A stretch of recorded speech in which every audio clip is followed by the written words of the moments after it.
నీ తప్పును కప్పిపుచ్చుకునేదానికి ఎన్ని రోజులు ఎన్ని అబద్ధాలు చెప్తావు సాలిచ్చి ఇంకా ఈ అలిగేషన్స్లో పవర్ అలిగేషన్స్ మిగతా అలిగేషన్లో జగన్మోహన్ రెడ్డి గారిని అరెస్ట్ చేస్తారు అంటే ఒక ప్రచారం జరుగుతోంది.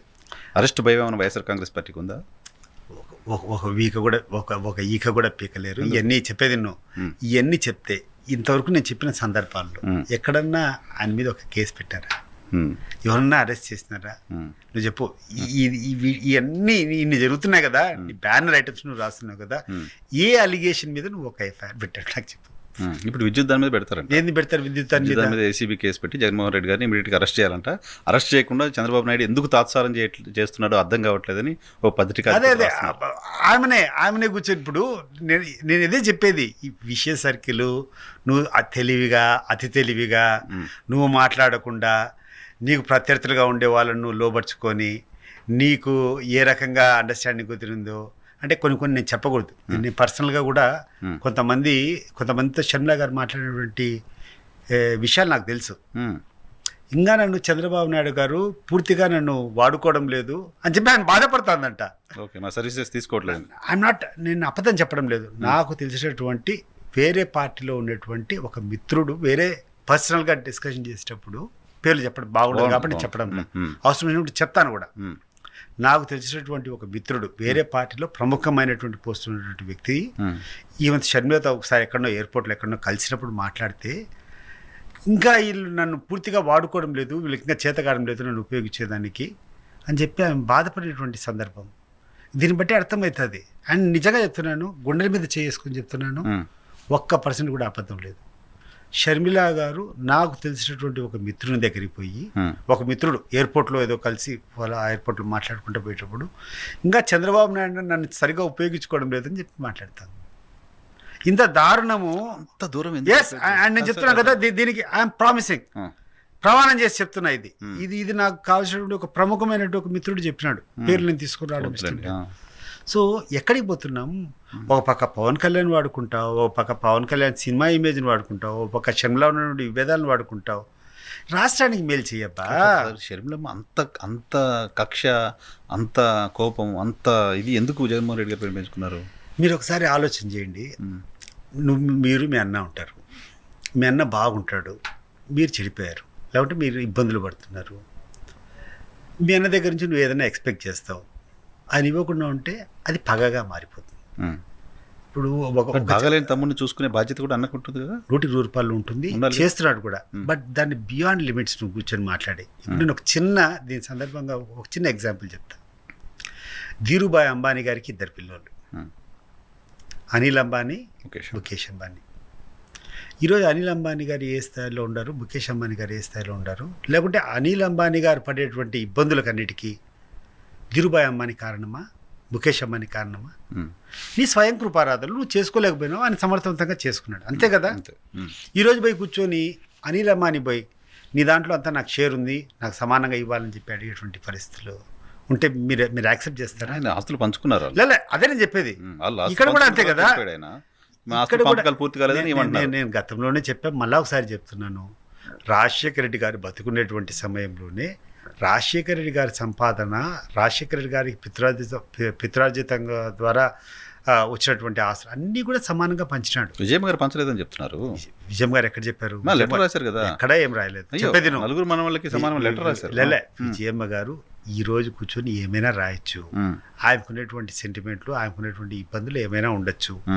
ఇప్పుడు కొంతమంది కొన్ని ఎమోషనల్ బ్లాక్మెయిల్స్ లొంగచ్చు, అన్యాయాన్ని కూడా ఫోర్సిబుల్ సందర్భంలో పెడతారు. నీకు ఒకవేళ షర్మిల గారికి దీంట్లో హక్కు ఉంటే first of all she should be board of director. నువ్వు చెప్పు, జగన్మోహన్ రెడ్డి గారికి సంబంధించినటువంటి ఏ కార్యక్రమంలోనూ నువ్వు బోర్డ్ ఆఫ్ డైరెక్టర్గా ఉన్నావా? లేదు. ఎందుకు లేవు? నీకు మిగతా ఆస్తులన్నీ నీ ఆస్తులన్నీ నీ పేరు మీదనే ఉన్నాయి కదా. పులివెందులో నీకు ఆస్తులు లేవా? ఇటుబాయిలో ఆస్తులు లేవా? ఇటుబాయిలో ఎవరు సంపాదించినారు ఆస్తి? బ్రదర్ అనిల్ సంపాదించాడా?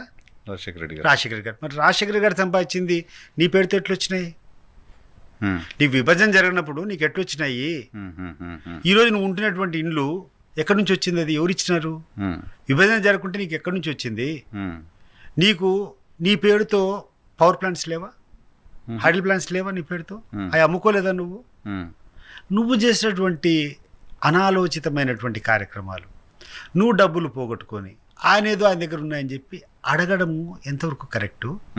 అడిగిన తర్వాత కూడా నాకు తెలిసినంత వరకు, అంటే నాకు అంత డీటెయిల్ తెలియదు, వాళ్ళ ఫ్యామిలీ ఇష్యూ నాకు తెలిసింది రఫ్గా. ఎందుకంటే ఈ మధ్య ఎక్కువగా నేను వైఎస్ఆర్ పార్టీలో యాక్టివ్గా ఉంటున్నా, నాకు వాళ్ళ సన్నిహితంగా ఉండే వాళ్ళందరూ తెలుస్తారు కాబట్టి ఆమె ఏమడిగినా కూడా ఇచ్చేదానికి కూడా సిద్ధంగా ఉన్నాడు.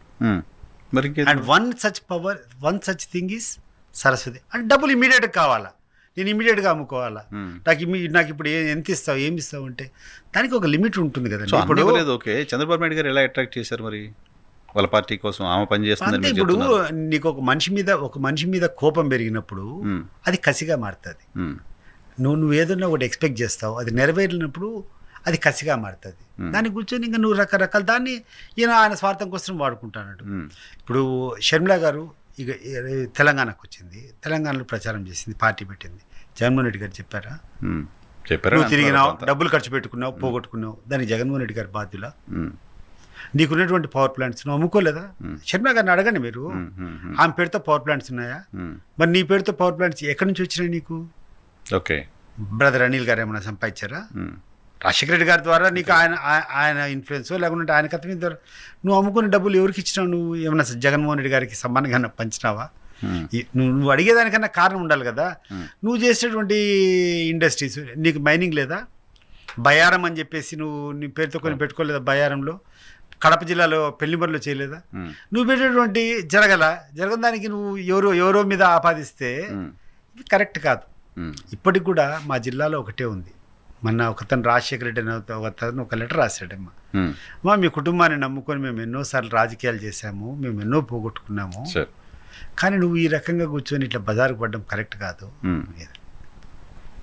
So what ever it is, internal affairs ఏదన్నా ఉంటే నాకు తెలిసినటువంటి విషయం ఏంటంటే కొన్ని షేడ్స్, కొన్ని కథలు కూడా కంపాషనేట్ గ్రౌండ్ మీద, మీరు ఆ లెటర్ కూడా మీరు చూడండి, ఇద్దరు లెటర్లో చూస్తే కేవలం నాకు నీ మీద ఉన్నటువంటి ప్రేమ, దాంట్లో షర్మిల గారి సిగ్నేచర్ కూడా ఉంది, నేను ఇవన్నీ ఇస్తున్నాను, బట్ ఈ ఆస్తులన్నీ కూడా ఈడీ యొక్క అటాచ్మెంట్లో ఉన్నాయి కాబట్టి ఫైనల్ అవుట్కమ్ అంతా జ్యుడిషియల్ నుంచి అంతా అప్రూవ్ అయిన తర్వాత నీ పేరుతో నేను ట్రాన్స్ఫర్ చేస్తానని చెప్పి ఇద్దరు అంగీకారంతో కూర్చున్నటువంటి అగ్రిమెంట్ అది.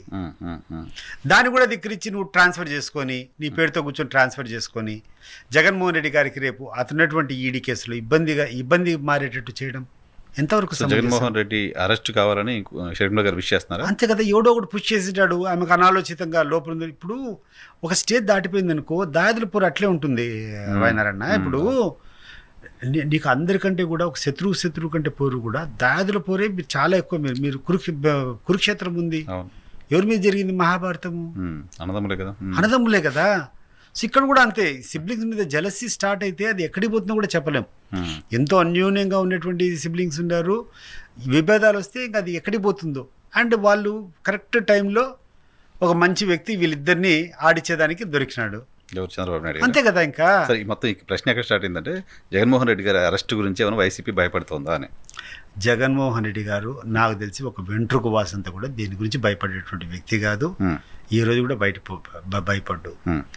బహుశా సంక్రాంతి తర్వాత కార్యక్రమాలు పెట్టాను, ఇంక ప్రజల్లోకి పోతున్నాడు. జగన్నాథ రథచక్రాలు నడవడం మొదలు పెడితే ఇవన్నీ వాటి కింద క్రష్ కావడం గ్యారంటీ. ఒక్కసారి జగన్మోహన్ రెడ్డి గారి జనంలోకి వస్తే వీళ్ళ బండారం అంతా, వీళ్ళ కథ అంతా కూడా ఆ రోజుకి జీరో అయిపోతుంది. జనం ఎట్లా వస్తారో మీరు చూస్తారు, జనానికి మీరు చూస్తారు. ఇంకా జనంలో ఎటువంటి తిరుగుబాటు వస్తుందో. ఈరోజు నువ్వు చేయాల్సినటువంటి కార్యక్రమాలన్నీ వదిలిపెట్టేసి నీ తప్పుడు ప్రచారాలు నువ్వు పక్క యథేచ్ఛగా కూర్చున్నారు, తప్పుడు ప్రచారాలన్నీ చేస్తున్నారు. నేను అడుగుతా ఉండా, సోషల్ మీడియాలో ఒక పార్టీకి సంబంధించినటువంటి వ్యక్తులే చేస్తున్నారా? అయినారన్నా మీరు బీ న్యూట్రల్. నేను ఒక క్వశ్చన్ చెప్పండి. తెలుగుదేశం వాళ్ళు జగన్మోహన్ రెడ్డి గారిని టార్గెట్ చేస్తూ, వైఎస్ఆర్ కాంగ్రెస్ పార్టీని టార్గెట్ చేస్తూ అశ్లీలమైనటువంటి పోస్టులు పెట్టారా లేదా?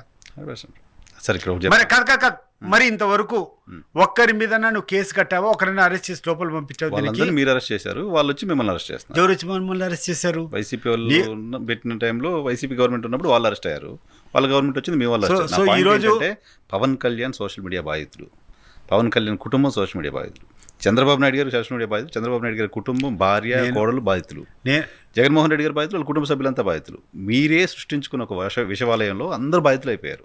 అది ఎవరు రియలైజ్ అవ్వట్లా. అంటే అన్నిటికి కూడా దీనికి ఫస్ట్ థింగ్ బీజం ఎక్కడ పడింది అనేది మీరు ఆలోచన చేయాలి. ఈ సీడ్ ఎవరు నాటాడు దీన్ని మీరు ఒకసారి అనలైజ్ చేయండి. Will give this case to CBI.